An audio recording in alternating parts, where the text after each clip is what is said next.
Cam Thomas is eligible for an extension. Have the Nets waited too long? Are they going to play out the string? Could this season mean Cam Thomas gets paid way more than anyone might have even thought possible? We're going to get into it all and more, but first, the theme music.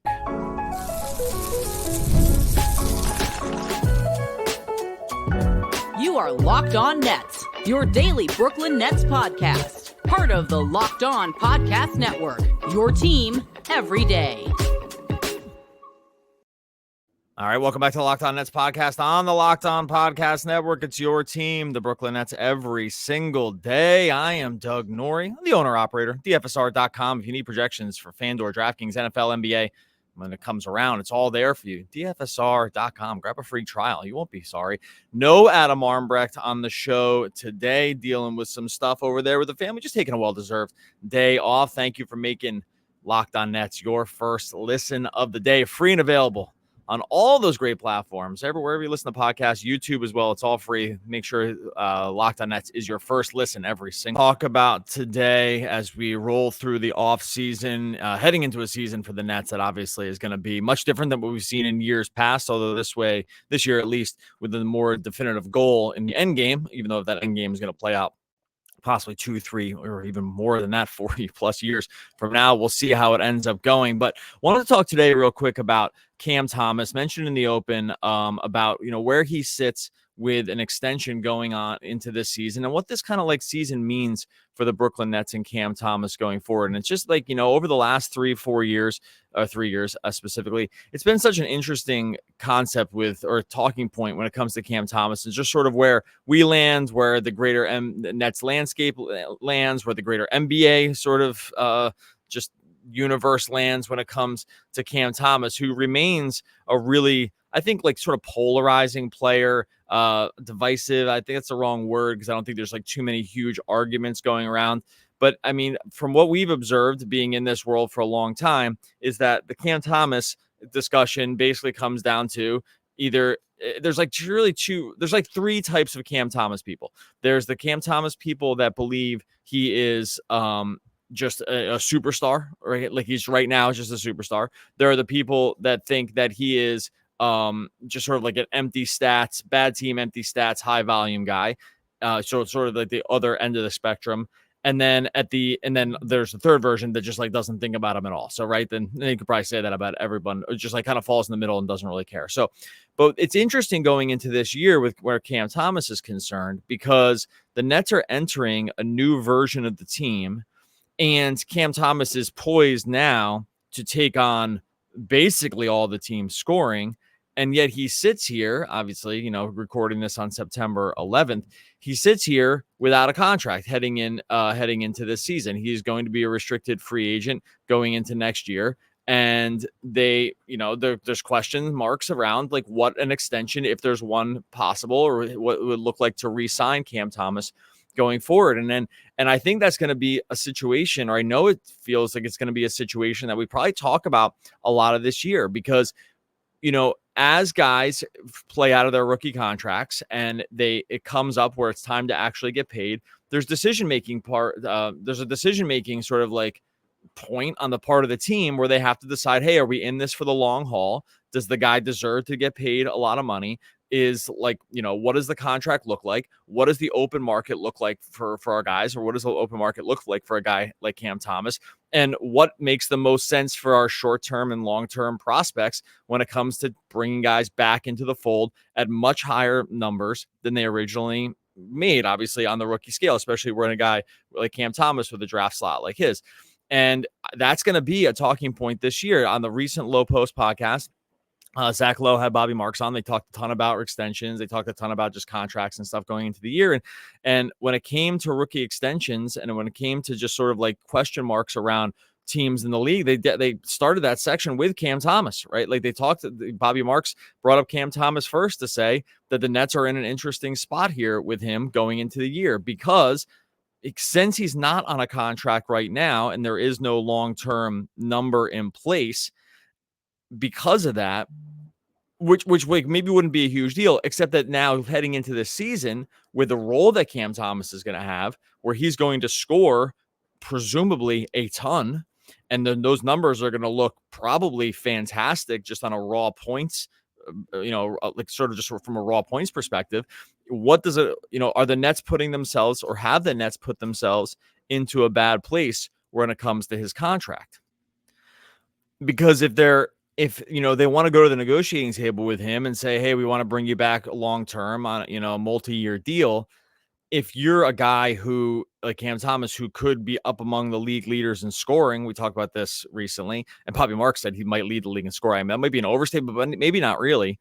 I'll show you some of the FanDuel odds here shortly. But if you're going to end up having to renegotiate,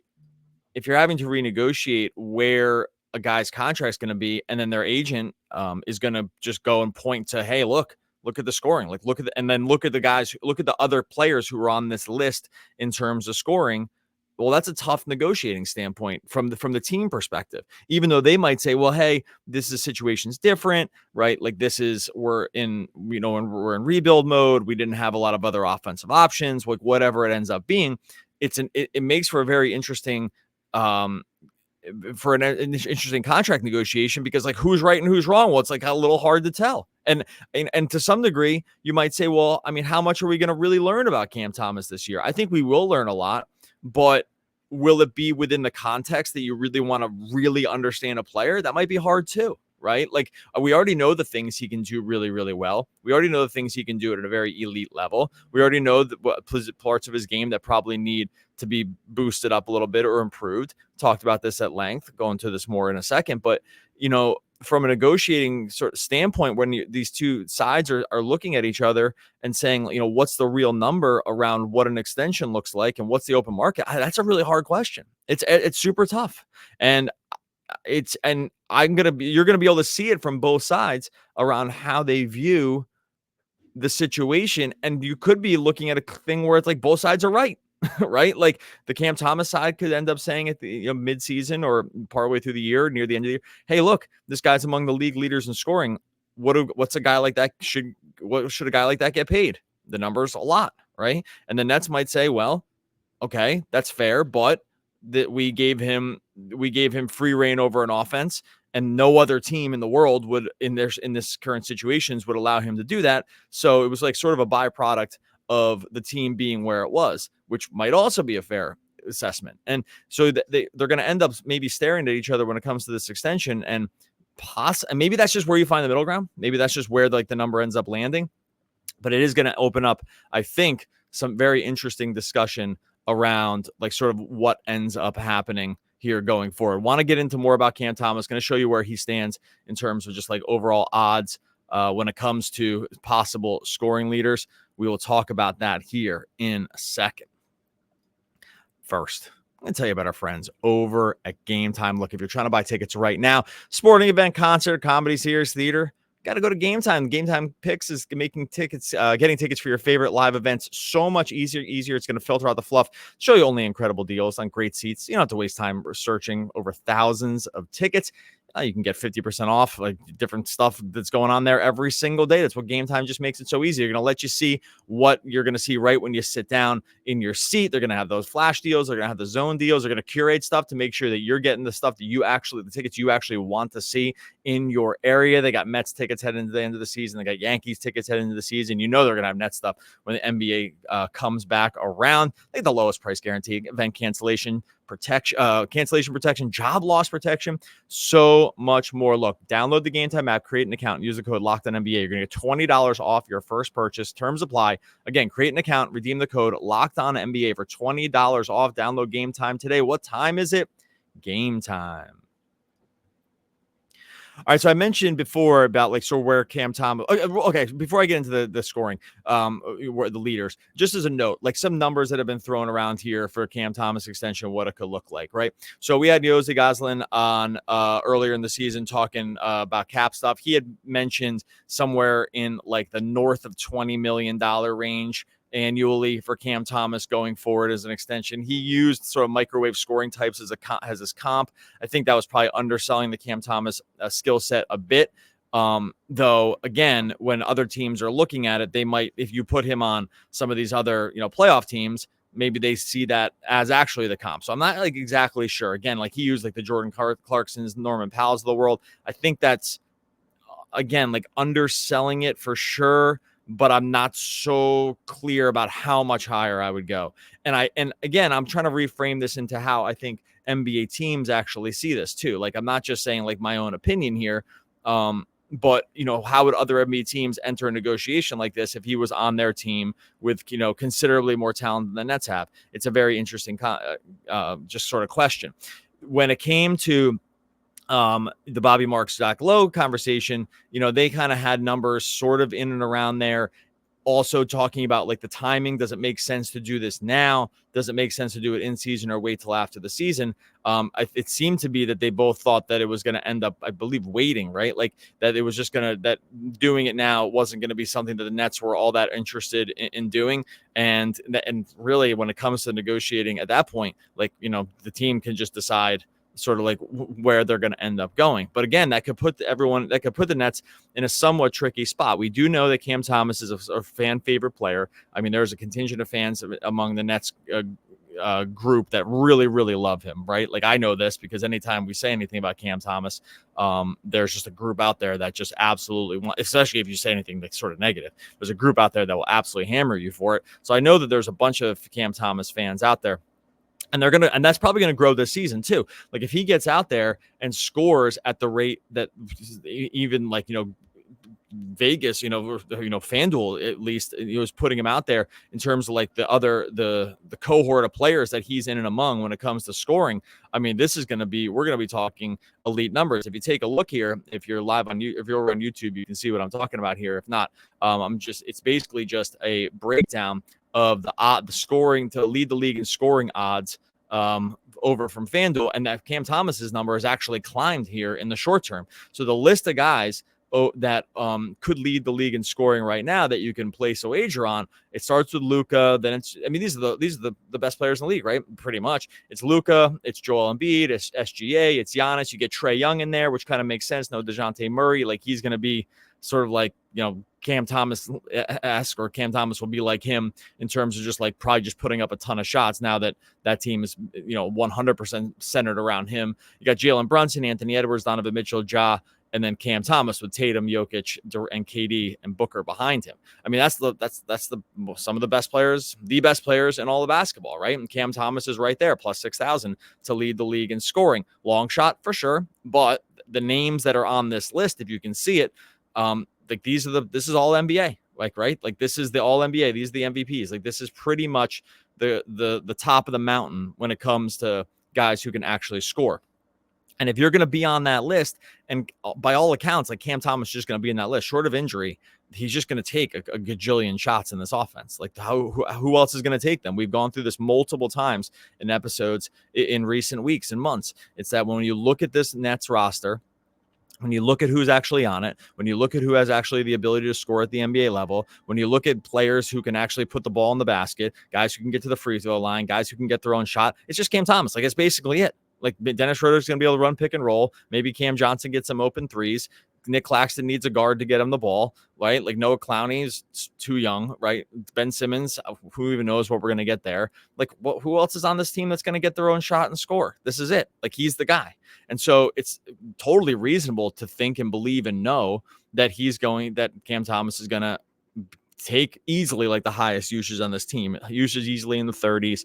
And we already know he gets to the line pretty well just because he's willing to absorb contact. So he's just going to be able to put up, I mean, borderline ridiculous numbers. I think the only thing that possibly could hold him back here is that because the Nets are in the tank and they're just like not so worried about what's happening, that he just doesn't play massive minutes over the course of the season, right? Averaged 31.4 minutes a game last year. Only ended up starting, so hilarious. Only ended up starting 51 games out of the 66. Hilarious that that's even the case. Took 18 shots per 31 minutes. Probably could see the minutes climb to 33. Do think we'll see some off nights here, though, because of just like sort of the way the team handles stuff. Obviously, injuries are always a problem. He did miss 16 games last year because of injury. And if you just, if you're out there playing a ton of minutes and absorbing the contact he gets too, like, injuries aren't, you don't want to totally bake it in or assume it, but you'd be crazy to think that, like, you know, he's just a pillar of health for all 82 games, because I just really wouldn't say that about any NBA player, including Mikal Bridges. And I know that dude's played every single game of his career. So he's going to get out there. He's going to be able to put up numbers. He's going to be able to take a ton of shots. He's going to have some wild nights of scoring, probably like 40 points, 50 points probably could be in the range of his outcomes, just in terms of like what he's going to be able to do. Because if he's just, if they're just not going to have any other way to do it. There's just no other way for Jordy Fernandez to really run this thing. Even if you run, let's say you run like a Nick Claxton hub, Ben Simmons hub, like sort of this big man DHO stuff. I mean, who's going to be the recipient of all that stuff anyway? It's going to be Cam Thomas, right? Like if you end up giving him the ball more because you want to try to expand his game into more on-ball creation for like being able to set up teammates, that's going to be Cam Thomas. Like there's just no world where Cam Thomas enters the season and doesn't have a significant or massively expanded offensive role. And that's crazy to even say that for a guy whose usage was already off the charts last year, right? And so it's just like, so if we look at that in terms of like where the extension lands, again, when they go to the negotiating table, I said that in a weird accent, wrong emphasis. When they go to the negotiating table, it's just clear what's going to end up being used. And again, the Nets will go back and say, well, yeah, like, hey, we allowed him to do all this stuff. Good luck finding another team that's going to do it. Good luck finding another team that's going to pay this stuff, that's going to match an offer sheet, right? Like, or put up an offer sheet. I just, what does the market look like him? I saw someone bandy about like, Cam Thomas holds out for like a Tyrese Maxey contract.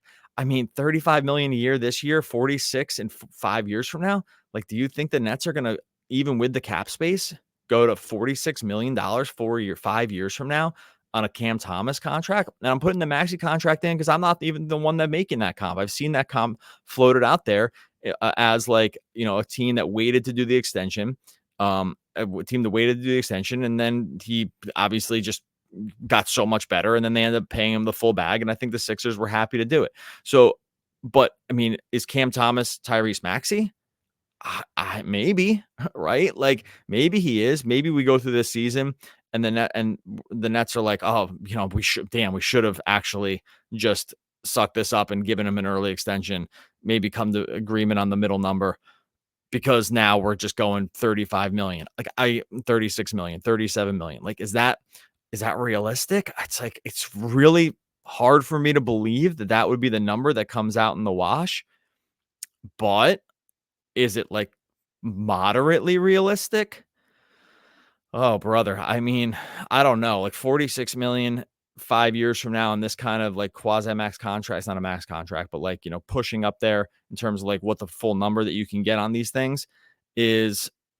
That I guess it's in the range of outcomes. I guess it is. I guess if he has just a crazy year where he exceeds expectations and the efficiency goes up even more or something like that, and he leads the league in scoring, I guess they are going to be looking at that kind of number. So wild to think about. Have a few more thoughts on this before we get out of here. But this is, this raises a lot of questions for what the Nets should look at, what Cam Thomas's group should hold, maybe possibly wait for, and sort of like where they're going to end up landing. We'll get into a little bit more here in a second. First, going to tell you about our friends over at eBay Motors. Passion, drive, and patience, the formula for winning championship. It's also what keeps your ride or die alive. eBay Motors has everything you need to maintain your vehicle, level it up to peak performance. They got superchargers, roof racks, exhaust kits, LED headlights, so much more. Maybe you're into speed, maybe it's power, maybe it's style. eBay Motors has you covered. Over 122 million parts for your number one ride or die. You'll always find exactly what you're looking for. With eBay Guaranteed Fit, your parts guaranteed to fit your ride every time, or your money back. With eBay Motors, you're burning rubber, not cash, with all the parts you need at the prices you want. It's easy to make your car the MVP. Bring home those huge wins. Keep your ride or die alive at ebaymotors.com. Eligible items only. Exclusions apply. eBay Guaranteed Fit. Only available to U.S. customers. All right, some final thoughts heading into this Cam Thomas thing. I think that, again, he plays this out. There's no extension. If I had to guess right now, the number would land somewhere in the 20s. I think it's just going to be like everyone kind of makes their case around. And remember too, like, teams that are negotiating, unless it's just this like surefire thing, right? These like surefire, no doubt MVP level, all NBA level guys, like then there's no discussion. But then there's like even this group of guys below it who teams have just, they've drafted high, that have looked good, maybe haven't proven a ton, like the Cades, the Scotty Barnes of the world, LaMelos, like these guys that have been mostly on bad teams, but like you can see the upside in the future. And they've mostly because of the draft pedigree is really high, which is like that's another thing that hurts Cam Thomas here too, right? It's like that when you get drafted lower, the sort of the organizational buy-in might just end up being a little bit lower overall. Like Cade goes number 1, obviously LaMelo, right? Scotty Barnes, these guys were like really high draft picks, and so when that's the case, like there's just like a little bit more of an organizational push toward making sure that those guys stay because you invested a ton of draft capital into a guy and you don't want to just walk out the door after the first contract, right? Like there's high sort of like existential risk almost when it comes to those kinds of situations, because it just looks bad. It's like, oh, you just wasted, it's like the Wiseman thing, right? Like he just like that's one of the all-time draft busts. It makes the team look horrible. Like they just basically end up trading him for nothing, and the team just looks really, really bad because you use the top pick on him and the guy can't even play in the NBA. Like just think about how bad that looks. So when you get these guys that actually show something in the NBA, even if they're not going to be necessarily perennial all NBA types, those guys are going to usually get paid very, very early because that's going to be the case. I mean, honestly, too, like if you think about the Maxey thing, which is why it is a Cam Thomas comp, drafted a little bit lower, totally exceeds expectations, way better than anyone really ever thought. And then you're still kind of waiting on the extension piece. Also, you wait too, because it kind of like gives you more cap room going forward. So there is a part for the team that like waiting also makes sense because you just don't have to lock in as big of a cap number as early. Like there's other reasons that the Nets might be incentivized to end up waiting here. But the Cam Thomas doesn't fit the mold of those original guys that I talked about because he just gets drafted later, right? And so when you get drafted later, there's more question marks. Again, the Nets have never even been fully committed to sort of like, or at least till now, they've never really felt like they've been 100% committed to just seeing what he has or what he's all about. Because like I just mentioned, the guy didn't even start 24% of the games last year. So he wasn't even a full-time starter till, through the year, right? We did multiple podcasts about just like wondering what the overall plan was. And so I think that all this stuff is going to end up kind of again, meeting in the middle. They're going to come to some number that probably is in the 20s. I think some people will feel it's underpaid. Some people are going to end up feeling it's overpaid. Then he can still kind of carry you through this tanking transition, right? They're going to have to spend the money somewhere anyway. They're going to have these draft picks that they're going to come in over the next couple of years, and they're going to have a lot of draft picks, and they're going to have to figure out sort of where those guys land on the roster. The roster is going to get a total overhaul again, pretty much, except for Claxton, right? They figure everyone's going to be traded, and a lot of these guys, after some of these draft picks come in, because they have so many first-round draft picks over the next couple of years, a lot of these guys that are on the team now are going to be out anyway. So I think at that point, you just have the money to spend. You see how it's going to go. The Cam Thomas group and the Nets just end up meeting in the middle, and away you go. But it will be very, very interesting to watch it play out over the course of this season, because there's going to be nights. I mean, he's just going to be there. He's just going to be among the league leaders in scoring. There's just really no other way around that. Short of injury, short of just some other crazy thing happening, there's just too many shots available for a team that has no other way to produce shots. And when that's the case, you're just going to get a guy whose usage is absolutely to the moon, who has shown the ability to really dial it up and pour it in the past, that he can score in a variety of different ways. And we're looking probably at a season-long possibility that we get to the end of it and people are talking about him in that Tyrese Maxey group. And all of a sudden it's like, oh, he actually should end up getting paid a lot more. And other teams maybe see it. That's the risk. I don't know if the Nets see it as a huge risk. I'm not exactly sure. I mean, does it really cost them a ton in the end if they're going to have all this cap space for a tanking team anyway? Probably not. Like probably it ends up not being some kind of massive, huge problem, but it is going to be interesting to watch it play out in the long term. All right, we're going to get out of here. Be curious what everyone thinks here about the Cam Thomas extension, what it looks like, what you think the number looks like, what you think the actual comps are, what you think the Nets should do, what you think Cam Thomas should do, what you think ends up happening long term. Like, how does this season end up playing out? Be curious to hear from everybody on that one. In the meantime, make sure you subscribe to Locked On Nets wherever you listen to the podcast. Make sure you subscribe over on YouTube as well. Always get to this part of the show where I remember that Adam always comes up with one of those great quotes from the great American poets, and I always forget to do that. So once again, I'll just say Adam Armbrecht, one of the all-time great poets. We'll be back again tomorrow talking more Brooklyn Nets basketball.